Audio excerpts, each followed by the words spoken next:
Allô tout le monde, j'espère que vous allez bien. Aujourd'hui, je reviens avec mon premier bum date. Je peux même pas croire que je suis en train de filmer ça. On dirait que c'est juste tellement irréel. Je peux même pas croire que je suis en train de vous en parler. Sérieux, c'est juste complètement fou. Donc, si j'avais voulu savoir un petit peu plus comment je l'ai appris et tout le début, tu sais, plus niveau annonce que symptômes et etc. Je vous invite à aller voir ma dernière vidéo. Donc, vraiment, vous allez avoir plus de détails sur le tout début. Là, c'est vraiment, je veux vous parler de symptômes, de comment ça s'est passé dans mon premier trimestre parce que dans le fond, demain, je serai à 14 semaines. Donc, mon premier trimestre est enfin vraiment derrière moi depuis une semaine. Mais quand même, j'avais tellement hâte parce que déjà là, ça fait une semaine, puis je me sens mieux. J'ai vraiment été chanceuse, j'ai pas eu des gros symptômes. J'ai pas été le genre de personne à être dans son lit 24/7 parce que nausées et vomissements l'obligent. Ça, je suis vraiment contente parce que je pensais vraiment que ce serait mon genre. Moi, j'ai le mal de cœur facile. Puis finalement, ça a vraiment bien été, fait que je suis vraiment contente. C'est sûr qu'il y a des journées meilleures que d'autres, on s'entend, c'est pas toutes des super bonnes journées. Des journées que j'ai passées au lit, mais en général, je pense que je m'en tire quand même bien. Donc moi, j'étais super régulière, fait que c'est sûr qu'une semaine de retard, ça m'a vraiment sonné une cloche. Fait que tu sais, ça a vraiment été ça. J'avais jamais de retard, peut-être un jour ou deux gros max, mais jamais une semaine. Puis aussi, avec le recul, je me rends compte que mes seins aussi m'en avaient dit beaucoup. Donc, ils étaient rendus super enflés. Ils étaient comme rendus, jackés, j'ai pas d'autres mots, là, je sais que c'est pas un beau mot pour décrire ça. Mais ils étaient comme rendus, tu sais, haut, puis dur, puis lourd, puis vraiment plus gros, puis ultra sensible. Juste, mettons, le fait de me pencher pour ramasser quelque chose par terre, si j'avais pas de brassière, c'était tellement douloureux, le poids, oh mon dieu, ça faisait vraiment mal. Là, ça s'est calmé heureusement, mais je sens que ça peut revenir. Ils sont encore un petit peu sensibles, mais ça n'a rien à voir avec le début, là, c'était vraiment juste pas vivable, c'était l'enfer. Juste dormir la nuit quand je me déplaçais, si j'accrochais mes seins ou je me couchais, mettons, sur le ventre ou quoi que ce soit, ça me réveillait tellement ça me faisait mal. Fait que ça, c'était pas facile, mais tu sais, il y a des choses vraiment pires que ça, là, on va se le dire. Sinon, le gros symptôme que j'ai eu pendant tout mon premier trimestre et encore à ce jour, ça commence à être mieux, mais c'est quand même encore difficile, c'est la fatigue. Moi, je pensais que j'avais déjà été fatiguée dans la vie, là, mais oh mon dieu, j'avais tellement rien vu, ça n'a rien à voir, cette fatigue-là, c'est un autre niveau. Tu sais, mon chum rentrait de la job, puis des fois, il me disait, oh mon dieu, je suis tellement brûlée, puis j'étais comme, oh mon dieu, non, tout est en forme, crois-moi. Genre, je veux pas, comme, c'est pas une compétition de qui est plus fatiguée, là, mais je me disais, ah mon dieu, c'est l'enfer. J'aurais dormi 24/7. Je pouvais pas me le permettre parce que je travaille. Heureusement, je travaille de la maison, fait que c'est sûr que quand j'avais besoin d'aller me reposer, je le faisais. C'était impossible pour moi de rester à 8 heures devant l'ordi. Il fallait absolument que je prenne des pauses, mettons après 2 heures, que j'aille me tendre 15 minutes parce que j'étais fatiguée, j'avais plus de concentration, je venais à me sentir vraiment faible, vraiment pas bien. Fait qu'il fallait que j'aille me coucher un petit peu. Mais c'est ça, somme toute, ça a quand même bien été. C'est sûr qu'on peut vivre avec la fatigue, là, mais c'était quand même très intense. Puis, tu sais, par exemple, aller au Costco, là, oh mon dieu, j'en venais de là, j'étais brûlée ben raide. Ou, tu sais, faire un souper avec des amis, j'en venais de là, j'étais brûlée. Tu sais, je suis plus capable d'éveiller jusqu'à minuit ou même passer, c'est encore pire, là, mais oh mon dieu, c'est ça, c'est tough. Fait que là, je commence à retrouver de l'énergie tranquillement. Ça fait du bien parce que non seulement j'étais fatiguée, mais j'arrivais pas à rien faire, tu sais. Par exemple, faire du ménage la fin de semaine, faire la vaisselle le soir, même faire à souper, ça me demandait tellement trop d'énergie que je n'avais pas. Heureusement, mon chum a été là pour en faire quand même pas mal parce que moi, j'y arrivais juste pas du tout. J'avais juste pas l'énergie de rien faire. Mes temps libres, je vais les passer couchés à juste relaxer, puis c'est ça. Ensuite, un symptôme qui a vraiment pas duré longtemps, mais je pense que c'est pas tant relié à la grossesse en ayant parlé avec mon médecin. Dans le fond, c'est vraiment plate parce que ma fête était le 2 novembre et pour ma fête, je m'étais fait un cadeau de moi à moi et je m'étais acheté une nouvelle cafetière Nespresso. Puis je l'ai utilisée littéralement 2 fois parce que là, le café, je suis pas capable. C'est vraiment plate parce que c'est pas que je veux pas en boire, ça rentre juste pas. Ça m'écoeure, non, ça marche pas du tout.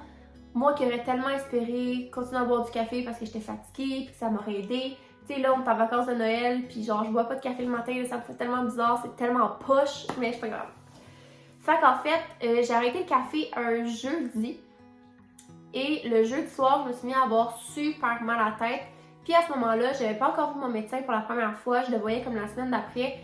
Puis je savais que j'avais le droit de prendre des Tylenol, mais je savais pas à quel point. Fait que tu sais, j'y allais vraiment soft, j'en avais pris 2. That's it, j'en avais repris 2 avant de me coucher.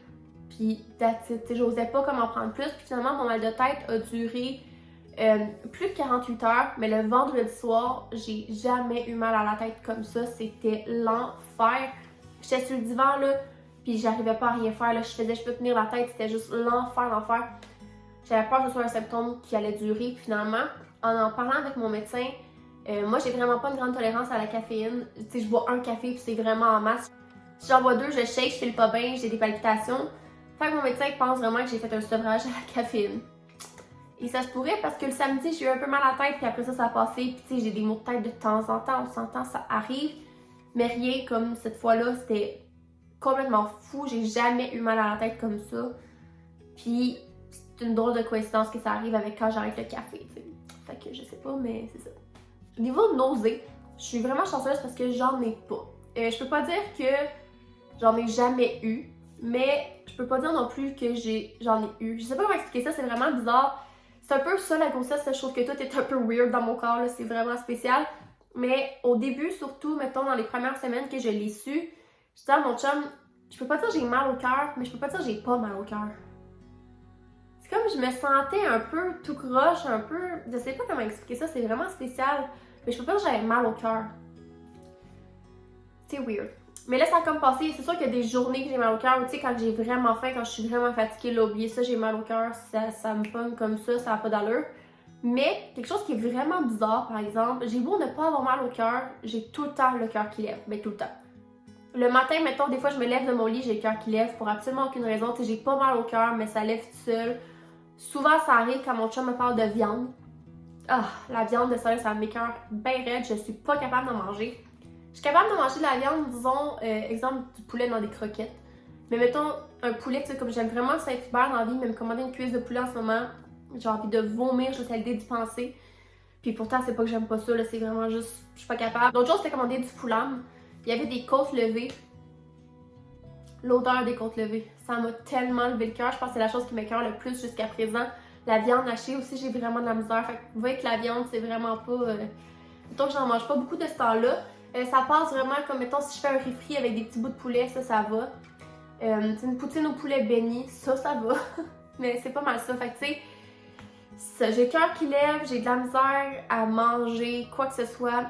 Je pense pas que ça s'en vienne tant mieux, honnêtement. J'ai vraiment hâte que ça passe parce que je trouve ça vraiment lourd. Je mange tout le temps les mêmes choses. Les seules choses qui passent vraiment bien, c'est des pâtes et de la poutine. Mais tu sais, c'est pas génial de manger juste des pâtes et de la poutine. C'est sûr que c'est mieux que de rien manger. Mais ça reste que j'ai hâte d'avoir un petit peu de diversité. C'est vraiment tough de juste décider ce que je veux manger. Tu sais, moi, j'ai l'habitude de prévoir mes repas pour la semaine à venir. Là, c'est comme la plus grosse des tâches. Ça n'a pas d'allure, c'est pas le fun.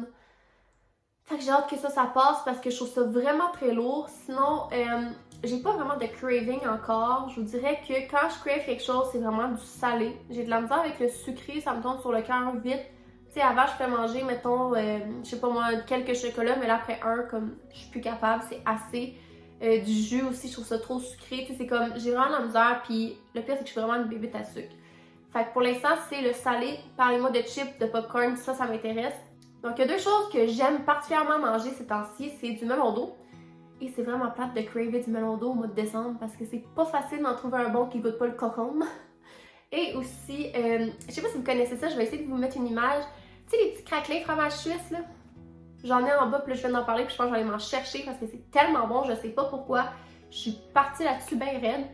Fait que ça, c'est pas mal les deux choses que j'ai tout le temps envie. C'est sûr que de la poutine aussi, j'ai toujours envie de manger de la poutine, fait qu'il faut que je me calme. Mais c'est ça, fait que niveau craving, j'en ai pas tant pour l'instant, parce que je sens que ça va venir.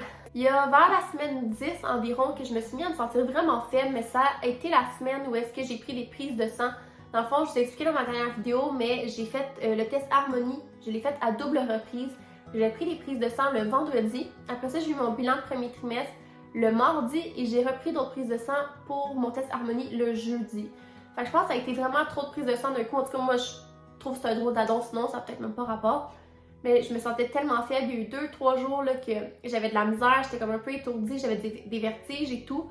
Fait que je me suis juste reposée, je buvais de l'eau et tout, puis ça a passé. Mais je pense que c'était beaucoup d'un coup, à mon avis. Fait que c'est ça. À part ça aussi, j'avais pas eu de nausée, j'avais des hauts de cœur, mais quand je me mouche, je vomis. C'est le seul moment où j'ai des vomissements, c'est quand je me mouche. Fait que c'est bien particulier. Mais ce qu'il faut savoir, c'est que moi, depuis toujours, je pense que j'avais déjà dit, mais ça fait vraiment longtemps que je l'avais dit sur YouTube, Depuis que je suis vraiment toute petite, me moucher, ça me lève le cœur. Mais là, c'est un autre niveau. C'est que je vomis. Puis tu sais, ça m'est arrivé justement ce matin encore, que je me mouche, ça sort, puis tu sais, je vais bien, là, j'ai pas mal au cœur, après ça, je suis top shape, puis y'en a pas de problème, fait que c'est juste vraiment bizarre. Puis, fun fact, dernier vlog que j'ai filmé entre 2 clips, justement, je m'étais mouchée, j'avais vomi, puis j'étais comme, je peux même pas en parler, là, tu sais, faut que je fasse comme si rien n'était, comme si je venais pas juste de vomir parce que je me suis mouchée, fait que tu sais, c'est vraiment spécial. Là, je vais pas vous en parler, puis arrêter de juste, mais pas faker, mais tu sais, faire comme si de rien n'était. Un autre symptôme aussi que je trouve vraiment bizarre, puis je sais que je suis pas la seule à l'avoir eu parce que j'ai parlé avec d'autres mamans qui m'ont dit qu'elles aussi avaient passé par là, mais j'ai fait des rêves tellement bizarres. Là, j'ai arrêté il y a peut-être 2-3 semaines, mais pendant un bon genre de, je sais pas, 5, 6, 7 semaines, je faisais des rêves tellement bizarres, tu sais, je pourrais même pas raconter parce que c'est juste tellement weird. C'est comme un long rêve que tout se suit. Je me souviens tout au moment où je me réveille, pas maintenant parce que ça fait trop longtemps, mais c'est plein de choses qui s'enchaînent mais qui font aucun sens. C'est juste tellement bizarre. Puis je me réveillais vraiment souvent. Fait que je me réveillais, mettons, aux 3h, aux 4h, en ayant fait un rêve bizarre. Pour dire qu'à chaque fin de rêve, je me réveillais. Mais c'était juste tellement weird. Puis je comprenais pas, genre, pourquoi. On me dit que c'était comme le changement hormonal, tout le kit, là, mais en tout cas, c'est vraiment, vraiment bizarre. Puis, c'est ça, mon corps, on dirait qu'il catchait pas que le bébé est pas encore arrivé. Fait que je me réveillais aux 4h, puis j'étais comme, hey, c'est beau, là, je peux-tu juste profiter de mon sommeil pendant que je suis justement super fatiguée, puis que je peux dormir, puis que je peux en profiter. Que c'est ça. C'était pas évident, mais là, ça a passé. Là, ça va mieux. J'ai un peu de misère à m'endormir le soir, malgré le fait que je suis vraiment fatiguée. Mais quand je dors, je dors. Fait que c'est pas super quand mon chum ronfle pas, bien sûr, parce que ça aussi, c'est un autre défi. Niveau rendez-vous, je l'ai déjà dit dans ma dernière vidéo, mais je vais quand même le répéter ici. J'ai eu ma prise de sang Harmonie, donc je connais le sexe. J'ai hâte de vous en parler, mais je garde le suspense. Aussi, j'ai eu mon écho de clarté nucléaire, notre premier écho, j'avais tellement hâte, je l'ai eu à 12 semaines. Fait que tu sais, je l'ai su à 4, je pense, semaines, puis à 12, j'ai eu ma première écho. J'avais tellement hâte de juste savoir si tout allait bien. T'sais, entre-temps, j'avais pas pu entendre le cœur parce que mon premier rendez-vous chez le médecin, j'étais à 8 semaines, je pense, et c'était beaucoup trop tôt pour l'entendre. Fait que j'avais juste hâte qu'on me confirme que tout était beau. J'avais aussi hâte qu'on me confirme que j'avais pas des jumeaux. Parce que le père à mon chum est un jumeau. Fait que semble-t-il que ça augmente les chances, mais en même temps, semble-t-il que c'est comme la femme qui a les gènes. En tout cas, je sais pas trop parce que c'est comme l'ovule qui se divise. En tout cas, je sais pas trop, mais j'avais juste tellement peur d'avoir des jumeaux, j'en voulais vraiment pas. Fait que j'étais contente de voir un seul bébé sur cet écho. Puis en même temps, j'ai tellement peu de symptômes qu'on m'a dit que c'était quasiment impossible avant même d'avoir l'écho. Mais j'avais hâte d'avoir une confirmation. On a entendu le cœur aussi, tout est beau. L'écho de Catherine Cal est sorti correct. Fait que je suis vraiment contente, les prises de sang aussi, tout va bien. Fait que non, tout se passe vraiment bien pour l'instant. Je me trouve bénie des dieux parce que tout se passe vraiment bien. Fait que j'espère juste que tout va continuer comme ça, puis que je vais continuer à avoir une super belle grossesse. Donc voilà, je pense que ça fait le tour. Si jamais vous avez des questions, n'hésitez pas à les laisser en commentaire, ça me fait plaisir de vous répondre. Sinon, vous pouvez toujours aller me suivre sur Instagram, c'est vraiment là que je vais être le plus active, que vous allez avoir plus de détails si jamais ça vous intéresse. Donc voilà. Donc avant de vous quitter, je viens de réaliser que je vais vous montrer ma bédaine. Il y a vraiment pas grand chose à voir. J'étais à 14 semaines, j'ai comme juste un mini petit ventron, on dirait que j'ai juste trop mangé. Que je vais vous montrer ça. Donc je porte déjà des vêtements de maternité parce que je suis pas capable de porter autre chose, mais je vais vous reculer un petit peu. Donc voilà. C'est juste un petit bump de rien. Je vais le mettre de l'autre bord. Fait que c'est ce que ça donne. Fait que voilà. Fait que j'espère vraiment que vous avez apprécié. Puis ben nous on se revoit bientôt. Bye tout le monde!